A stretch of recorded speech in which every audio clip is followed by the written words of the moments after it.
Hello, and welcome to today's webinar, Explaining Neuropathy. My name is Sarah Tirani, and I will be the program I am the program coordinator for Triage Cancer, and I will be moderating today's webinar.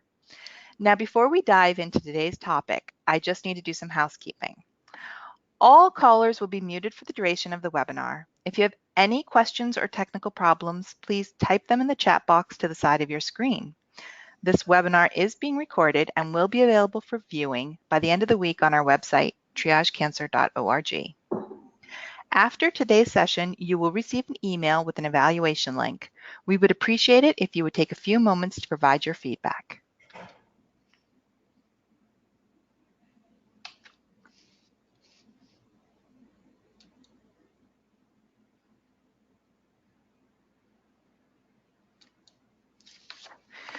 As part of the accreditation process for healthcare professionals, we have to read the following disclaimer and disclosures to you. This presentation is intended to provide general information on the topics presented. It is provided with the understanding that the author is not engaged in rendering any legal, medical, or professional services. Although this content was reviewed by professionals, it should not be used as a substitute for professional services. The planners and presenters of this program have not disclosed any pertinent financial relationships or conflicts of interest. While this educational program has received commercial support from the previously listed sponsors, the content of this program has no relation to the commercial interest of the organization's product or services.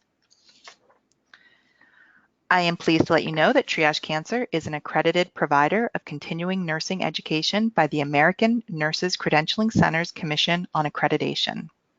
Therefore, nurses participating in this live webinar and meeting the following requirements may be eligible for 1 contact hour of credit. In order to receive contact hours, you must have registered online for today's session. People who are listening in on someone else's computer are not eligible for credit. You also must attend the entire webinar. No partial credit will be awarded.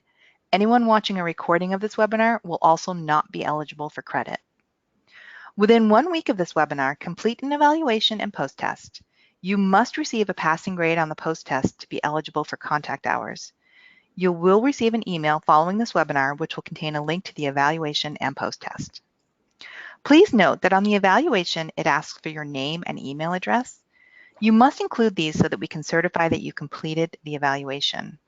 That email is the address we will use to mail your certificates. We will be sending out certificates within 4 to 6 weeks, usually earlier than that. For other types of healthcare professionals, we are more than happy to provide a general certificate of attendance. Just make sure to indicate that that request on your evaluation. If you have any questions or experience any problems with this process, email us at info@triagecancer.org. Now, in order to receive contact hours for today's, we have to verify your participation. Therefore, if you're calling in from a phone, you must also log in from a computer or use the smartphone GoToWebinar app and input the audio PIN.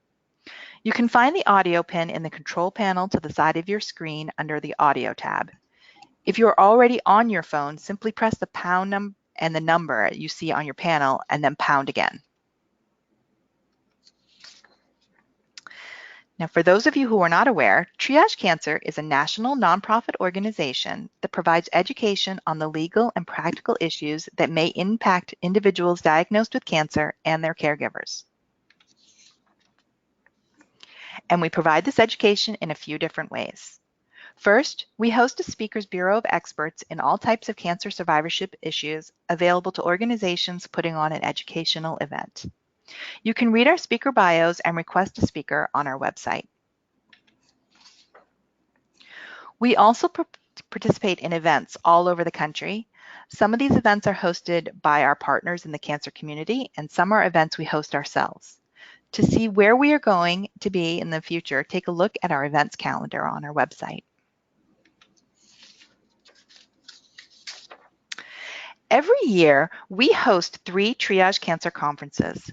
This is a day-long event, and it covers a variety of cancer survivorship topics.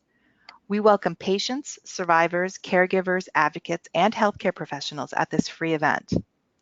This year, we'll be in Chicago, Chapel Hill, North Carolina, and Houston, Texas. Registration and applications for travel grants are now open. And as you know, we host a monthly webinar series open to anyone in the cancer community. The next one will be on May 14th, entitled Getting and Paying for Prescription Drugs. Recordings of past webinars are also available on our website. We also host 2 educational programs that are specific to healthcare providers.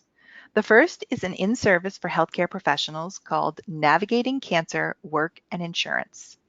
This program is delivered in partnership with Cancer and Careers. The second training for healthcare professionals is the Insurance and Finance Intensive. This is a comprehensive certificate program for oncology healthcare professionals and advocates on health and disability insurance and finances. You can get more information and register for any one of these programs on our website under the Events tab. In addition to our events, we offer a number of educational materials and resources online.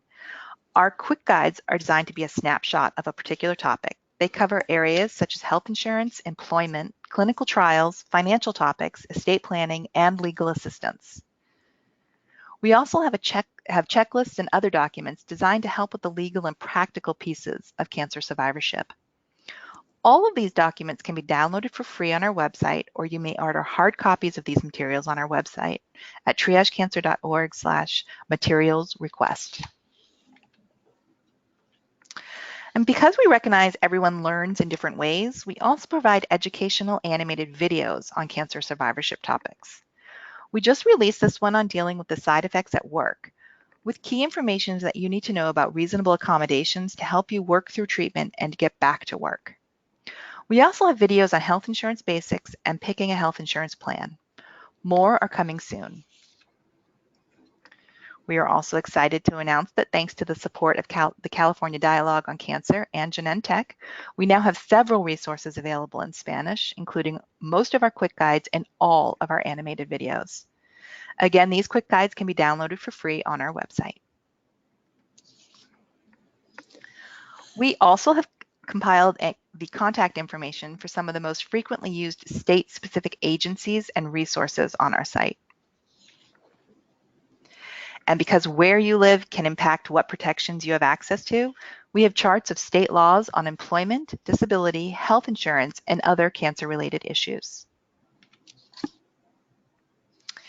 Cancerfinances.org is a site that we host in partnership with the SAM Fund that provides practical information on topics that can impact your finances. This website is designed to guide users to the information that is most relevant to their particular situation. We currently have modules on health insurance, disability insurance, education rights, and financial assistance resources. More topics will be added soon.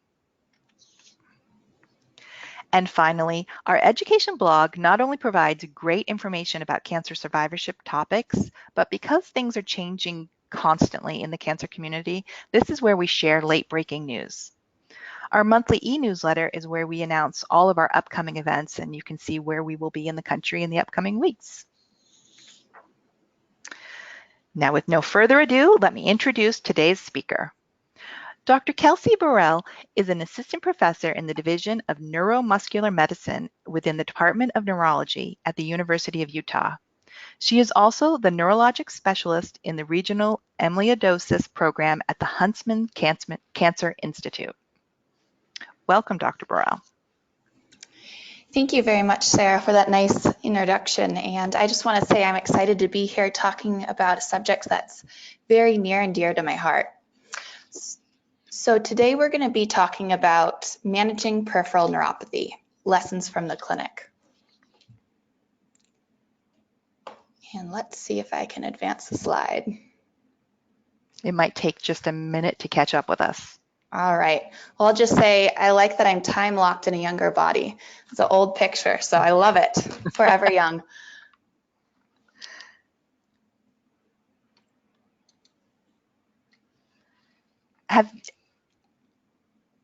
Have you clicked with the arrows yet? So yes, Oh, there you go. There we go. Wonderful. All right, so today we're going to be starting with a review of what peripheral neuropathy is and the symptoms associated with peripheral neuropathy, as well as dive into other forms of neuropathy. We're going to talk briefly about diagnostic tools we can use to make the peripheral neuropathy diagnosis. And then we'll review in more depth causes of neuropathy, both in light of risk factors associated with neuropathy, as well as treatment-related causes of neuropathy. In the end, we'll go over treatment options for neuropathy, as well as future research. So what is peripheral neuropathy? Peripheral neuropathy, otherwise called polyneuropathy or neuropathy, is simply put damage to the peripheral nerves. And it typically involves the longest nerves first in what we call a stocking glove neuropathy, where the legs are affected first, followed by the hands. Now, why is it a stocking glove neuropathy? The short answer is it affects the longest nerves first. And that's because if you think about a nerve here, the nerve body is where the energy comes from. It needs to be transported to the ends, as well as the signal of pain needs to be transmitted from the ends, these nerve terminals, back to the body. The nerves are very long, especially with the ones that go to your toes. For an idea of the relative length, if you had a nerve the width of a piece of spaghetti, it would stretch 400 meters, the way around a football stadium. And so energy takes a long time to get to the toes, a little quicker time to get to the hands.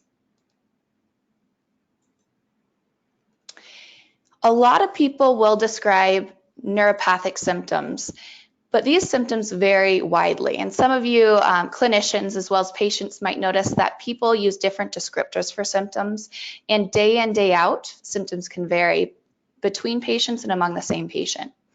And so why do these symptoms vary? It's interesting to know, so a little bit of anatomy, that symptoms vary based on what types of nerves are involved. And so there are some small fiber nerves that have no protective insulation. The protective insulation is called the myelin. And so on top we see just a small axon. Axon is the base of the nerve. And when small axons are involved, we call this a small fiber neuropathy. These patients tend to have abnormal sensation, which can be painful, burning, tingling, absence of temperature sensation as well. And this often is affected most early on in course since there's no protection. So these are increasingly susceptible to damage. Autonomic neuropathies, which we'll talk about in a bit, are also involve the small, slightly myelinated nerve fibers. And then larger nerve fibers have more protection and are generally affected later on in course. These result in patients describing numbness or loss of sensation, which can also actually lead to trouble balancing. Weakness comes when the largest nerve fibers are involved, and we call this a motor neuropathy. A lot of patients have a combination, and so some patients start with the painful small fiber neuropathy-like symptoms and then later on develop the other symptoms. Other patients have all of them at the same time. And there are other forms of neuropathy. Some patients might have heard of autonomic neuropathy. Many people have not. And so the autonomic nervous system basically is the system that controls involuntary bodily functions. Some have heard the term fight or flight, rest and digest. It's these constantly active systems that help our body do what it's supposed to do that often go under our detection because we just assume it will work. These symptoms are also frequently underreported. What symptoms do these include? Starting at the top, this could be decreased sweating or difficulty adjusting to darkness. A lot of patients can describe lightheadedness with standing. The fancy term for this is orthostatic hypotension. Now, don't be alarmed if you've had this symptom for a long, long time. I sometimes get lightheaded with standing because my blood pressure runs low. But if patients are having very frequent episodes of lightheadedness with standing or even faint with withstanding, that's when we start getting worried about these symptoms. It can also affect the digestive system in many ways. Some people have diarrhea, others will have constipation, others can have alternating diarrhea and constipation, or poor appetite, inability to tolerate a large meal, feeling bloated after a meal, that sort of symptoms. Urinary symptoms are also seen, and this is the range of urinary symptoms. Some patients have urinary retention where they can't void their entire bladder. Others will have urgency or frequency of urination. And then lastly, sexual dysfunction, most commonly presenting as erectile dysfunction. These symptoms are grossly underreported, and why do we think that is? In part, they can be perceived as embarrassing to talk about, and then a lot of patients think that this is part of normal aging, and so they don't think to bring it up to their provider. It's important to know about these symptoms so that we can ask about them and report them to our providers, because there are treatments for many of them.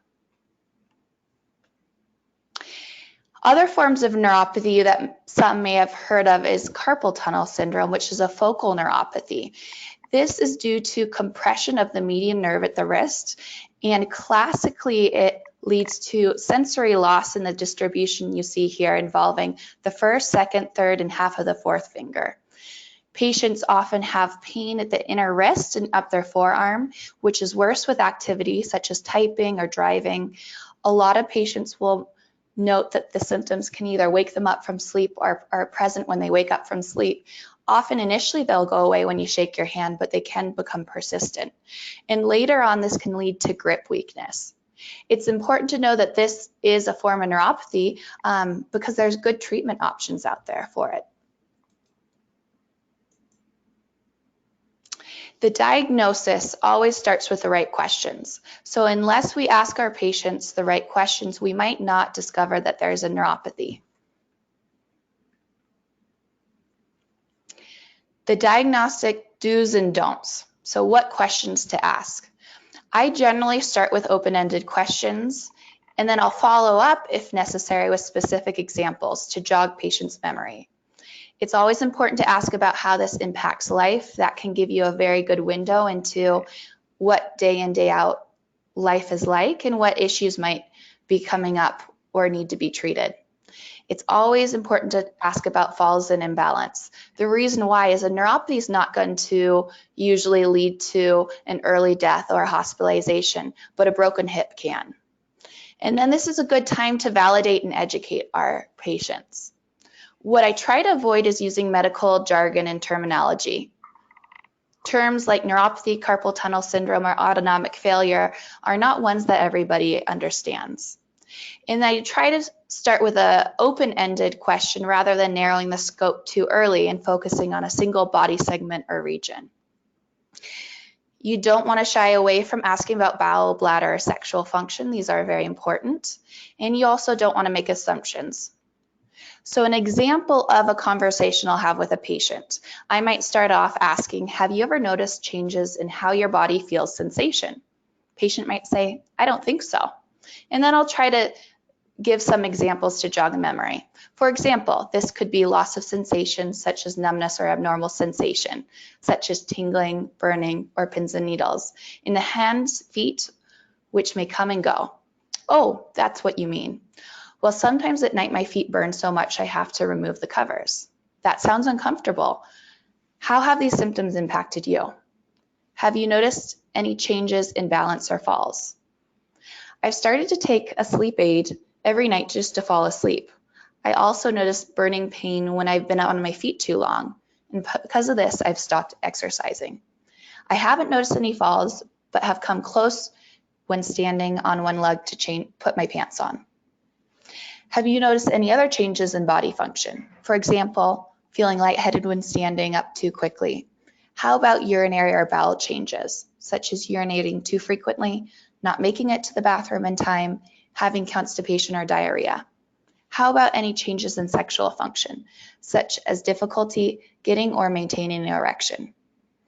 Now that you mention it, around the same time as my feet started to burn, I noticed waking up at night more to go to the bathroom, and I started to have to take Viagra, but I just thought this was part of normal aging.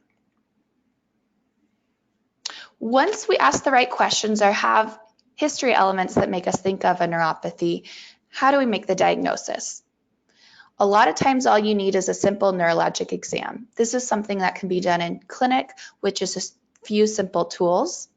In general, in my clinic, I might check pinprick and fine touch sensation, as well as vibration and position sensation, reflexes, strength, and balance.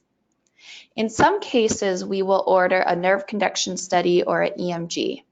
This is an electrical study measuring nerve function. And the nice thing about this is it can give you objective measures of a neuropathy and describe which body segments the neuropathy involves.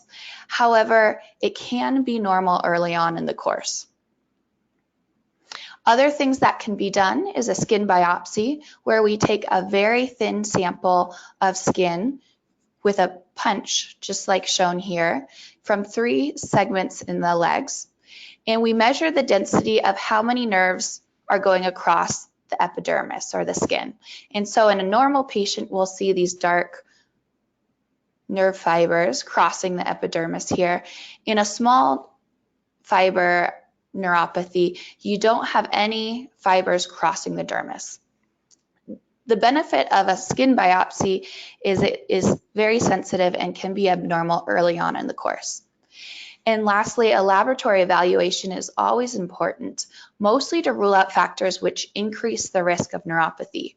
The most common things that will be associated with neuropathy and things that I always check in my patients include diabetes, high cholesterol, vitamin B12 deficiency, and something called amyloidosis, which is abnormal protein in the blood. And some people feel like only a neurologist can diagnose a neuropathy. This is a myth, and so hopefully I won't be taking away my job security, but any clinician should be able to evaluate a neuropathy. How is that done? If you have a safety pin in clinic, great. You can check how a patient feels sensation to the pin in the arms and the legs, asking yourself, is there a point where either the pin starts to feel too sharp? This means patients have abnormal sensation. We call this hyperesthesia, or too much sensation, or not sharp enough. We would call this hypoesthesia, or not enough sensation. If you have a tuning fork, is the vibration felt in the toes? Most patients should feel vibration up to 10 seconds or 5 seconds in patients who are over the age of 60. And then checking reflexes of the ankles. Ankle reflexes can be lost early on in neuropathy. However, if patients are older, past the 6th or 7th decade, a lot of times they won't have ankle reflexes. And then I always like to check how the balance is by doing a heel-toe assessment. When to send patients to a specialist, such as a neurologist. Anytime a patient has rapidly progressive symptoms, so symptoms that patients notice burning, tingling one day, and within a week, it's climbed all the way up to their hands. Or asymmetric symptoms where only one leg or one arm is affected. If there's significant weakness, this should also lead to a referral.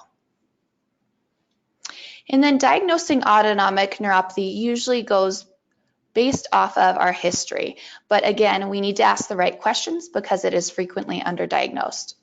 Testing we can do in clinic includes orthostatic vital signs, where you check the blood pressure while someone is laying flat, and then again with standing or upright posture. An autonomic lab is a place where we can check more specific physiologic measures, including heart rate variability, quantitating sweat, as well as how a patient responds to a tilt table.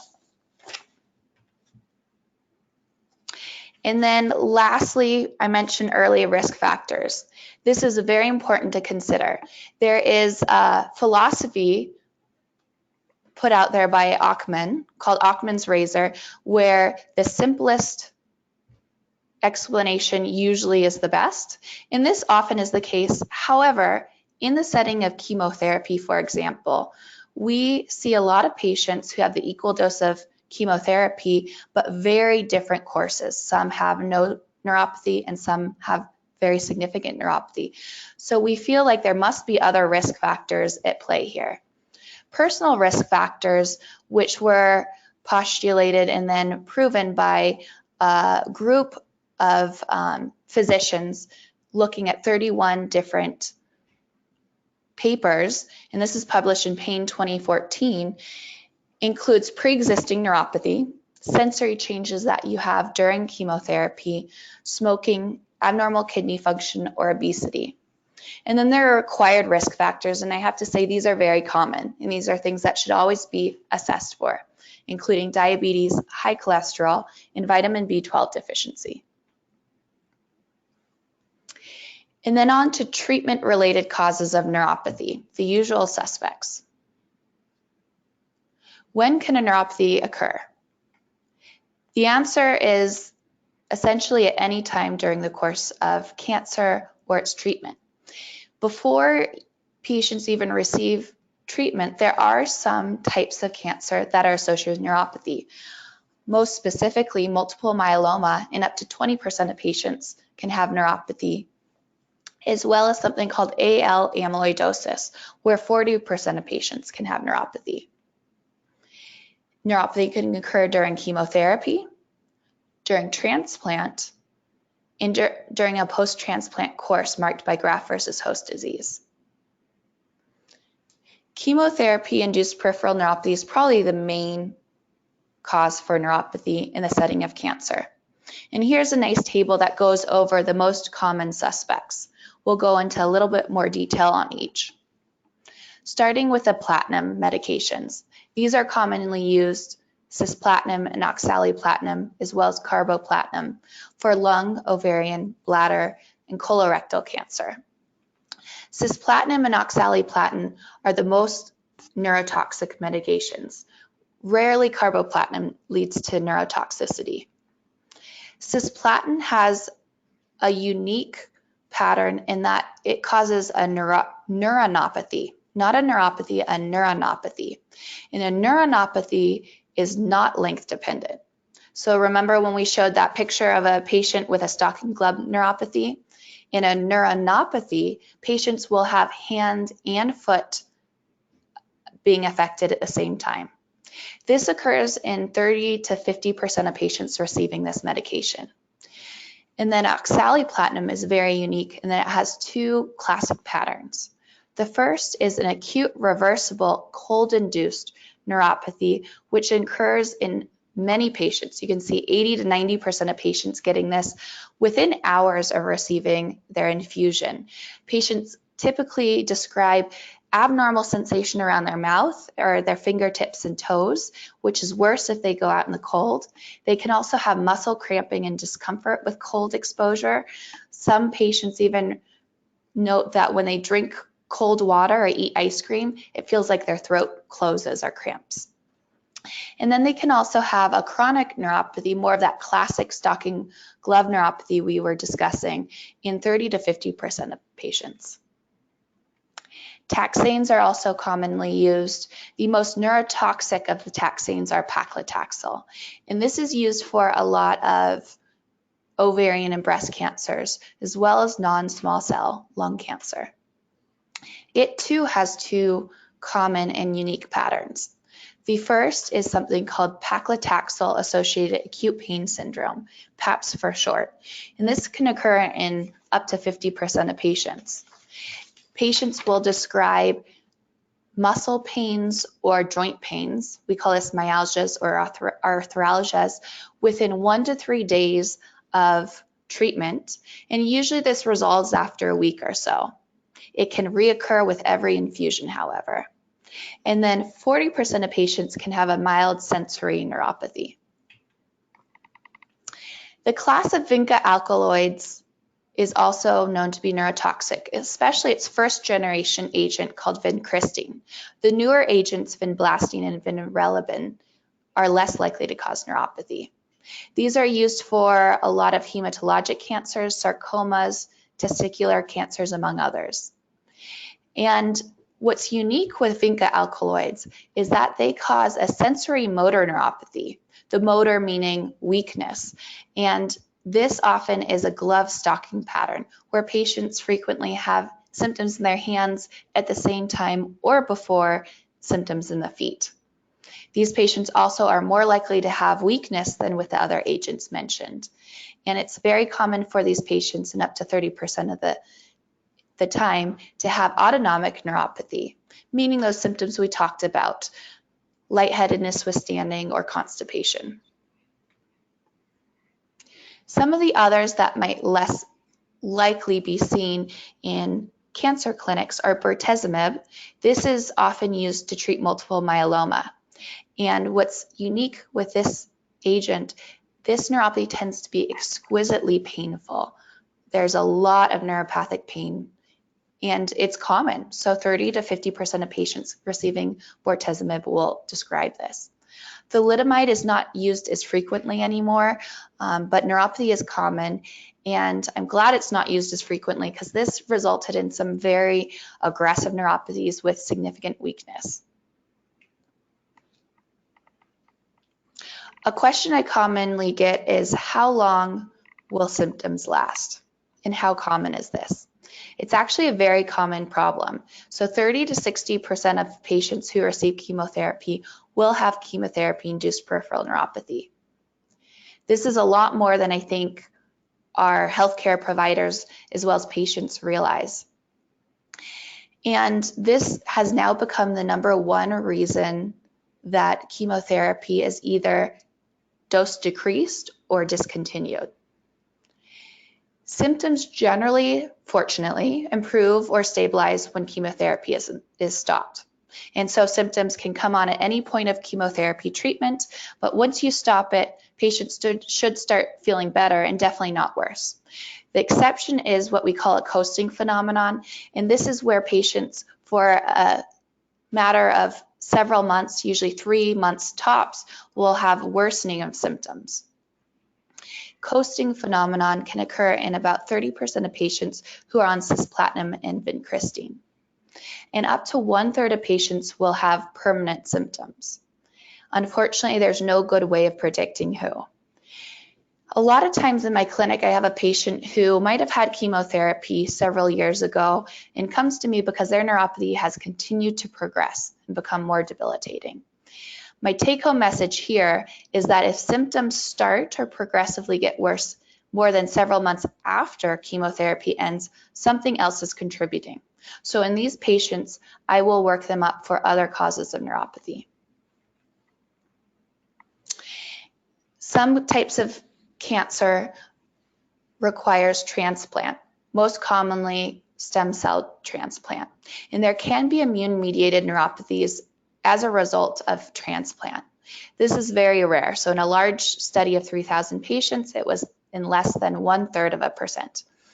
And the symptoms can vary. It can be a very focal neuropathy where someone just has, say, a wrist or a foot drop, or it can involve the whole entire plexus. That's where the network of nerves come out of the spinal cord and travel down the arms.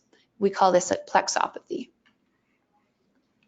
After transplant, a lot of patients are put on immune suppressants, and some of the immune suppressants can be associated with neurologic features. Tacrolimus is a medication that has been associated with optic neuropathy, which means involvement of the optic nerve. When the optic nerve becomes inflamed or injured, patients can report difficulty seeing or changes in the way they see. Sirolimus is less likely to cause a neuropathy unless it's in combination with tacrolimus. Prednisone is very commonly used and can result in muscle weakness. And then some of the newer immune modulators can be associated with more aggressive neuropathies, the most common being something called Guillain-Barré syndrome, where patients have rapidly progressive weakness. After transplant, it's common for patients to have graft versus host disease. And when graft versus host disease is chronic, they can have peripheral nervous system involvement. Most commonly, this results in muscle cramps, but rarely, in less than 1% of patients, this can be associated with immune neuropathies and significant weakness. So how do we treat neuropathy? There are 2 main tenets of treatment. The first, no surprise, is targeting and preventing the underlying disease course. If the cancer that patients are being treated for is associated with neuropathy, we treat the cancer. And that's the case with multiple myeloma and amyloidosis. If it's the amount of chemotherapy, if possible, we switch or decrease the amount of chemotherapy. And then as mentioned before, a lot of patients can have pre-existing or acquired risk factors, such as diabetes, obesity, hyperlipidemia, otherwise known as high cholesterol, or low vitamin B12. And these are things that need to be addressed and sometimes can result in improvement in neuropathy. And lastly, exercise, which I think is a very exciting area and we'll talk about in 1 second. The other way we treat neuropathy is symptom management. So targeting those painful features of neuropathy with either topical agents or oral prescriptions. More on exercise. So the impact of exercise has actually been very well studied. It's not just kind of our gestalt.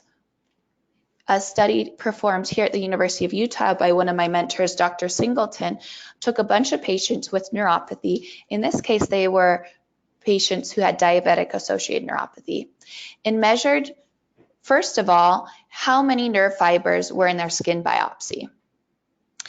And then they separated the patients into a group with standard counseling and then one group with exercise. The exercise group had a regular home-based exercise program with an exercise coach as well as a nutritionist. And then the standard counseling was just their physician or provider telling them you should exercise and eat healthily. After 12 months, the nerve fiber skin biopsy was repeated. And what do you think they found? We were very excited by the results.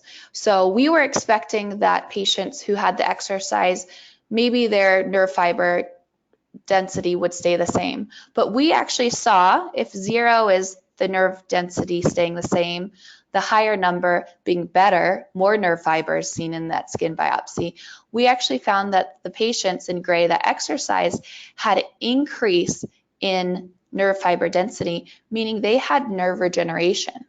Versus the standard counseling patients where, as expected, they lost nerve density over a year. So this shows that there actually is reinnervation in exercise. And then topical treatments. So there's a lot of topical treatments to choose from.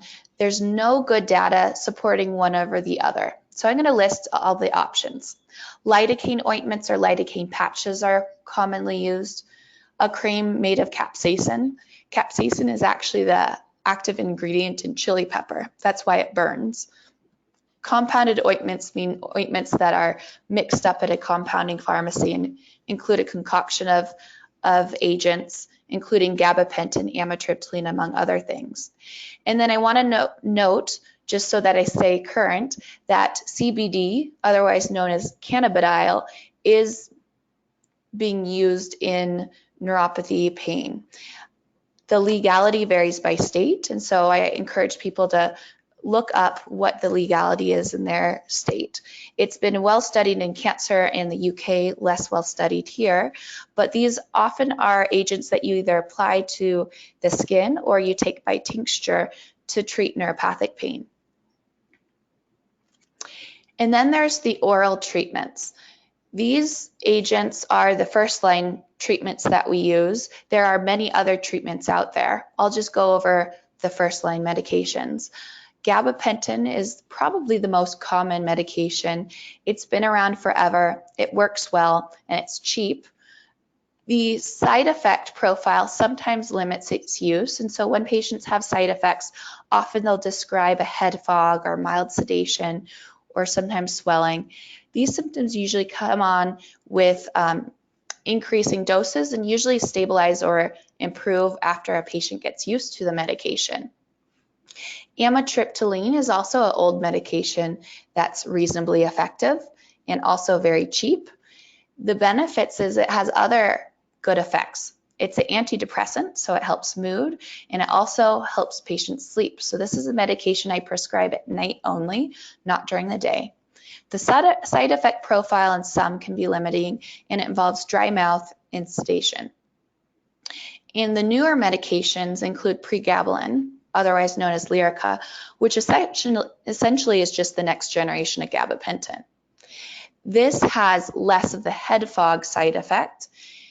The bad on this one is that it's about 10 times more expensive than gabapentin. And then there's duloxetine, otherwise known as Cymbalta. This is a good agent for patients who have other types of chronic pain as well. So it's our go-to for patients with fibromyalgia, which is a muscular pain disorder. It also is a very good antidepressant, and you take it once a day, which makes it easier to take. It also is a newer agent and therefore is more expensive. And so all of these medications, the take-home message is they're equally effective. Often I'll start with one of the older, cheaper agents, and only if it's not tolerated, I'll use one of the newer agents, unless there's a reason to start with duloxetine, such as depression. There have been many trials for neuropathy associated with chemotherapy, and in all the trials, these agents are found to be equally effective.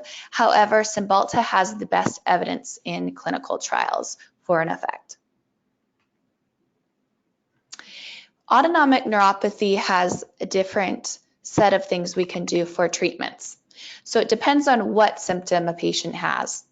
Orthostatic hypotension, otherwise known as lightheadedness with standing, usually we would treat conservatively, which involves compression stockings. And a quick note, not all compression stockings are equal, so you want to have at least 15 to 20 milligrams of mercury, which is how tight those feel. They should be hard to get on the feet.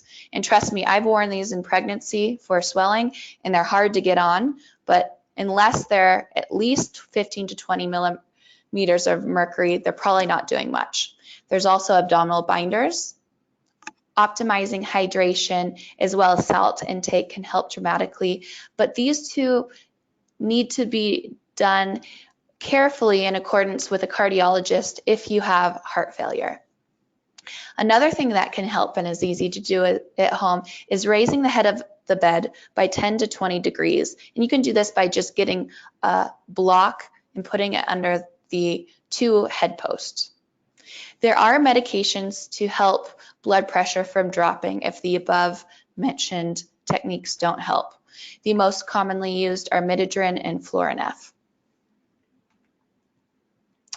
And then what if the main symptoms are gastroparesis? Gastroparesis means delayed emptying due to loss of normal gut motility. And the symptoms of this could be feeling full too quickly, feeling bloated, or not being able to tolerate a meal because of abdominal pain. We start with dietary modifications, including small regular meals, low-fat meals with low insoluble fiber. If this doesn't work, liquid nutrition tends to be better tolerated, like Ensure. Avoiding carbonated beverages, smoking, and alcohol can help, and then maintaining hydration.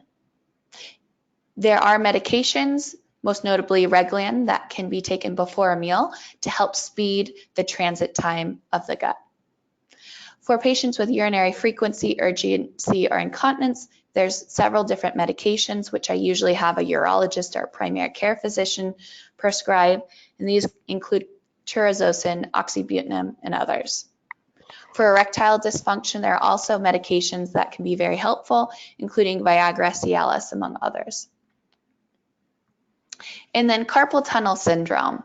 So carpal tunnel syndrome is quite common. I talk about this all day long in my clinics, and usually patients can have benefit from a pretty conservative technique using neutral wrist splints for at least 6 weeks. Fortunately, these only need to be worn at night, not during the day, so they usually don't limit what you can do at work. If that doesn't work in 6 weeks, then I will send patients for evaluation by a hand surgeon. And the hand surgeon can either perform a steroid injection or a very simple surgery, which in most cases, above 95% of my patients have reported a good benefit. In this surgery, just real quick, there's a ligament that compresses the median nerve at the wrist, and the surgery involves just cutting that ligament. It's usually a very small less than an inch long scar, and patients usually are able to get back to work pretty quickly within days. And then future directions. Where do we go from here? One thing that's very much a hot topic in chemotherapy-related toxicity is genetic predisposition. And we see this with a lot of patients who receive other agents. And with neuropathy being of concern, we are starting to identify several genetic predispositions involving sodium channels and other mechanisms that the cell uses to get rid of the chemotherapy. Unfortunately, there is no good consensus yet on which ones of these mutations or these genetic predispositions are most important to focus on. So the jury's still out on if we're going to change management based on these predispositions. And then there's advanced imaging.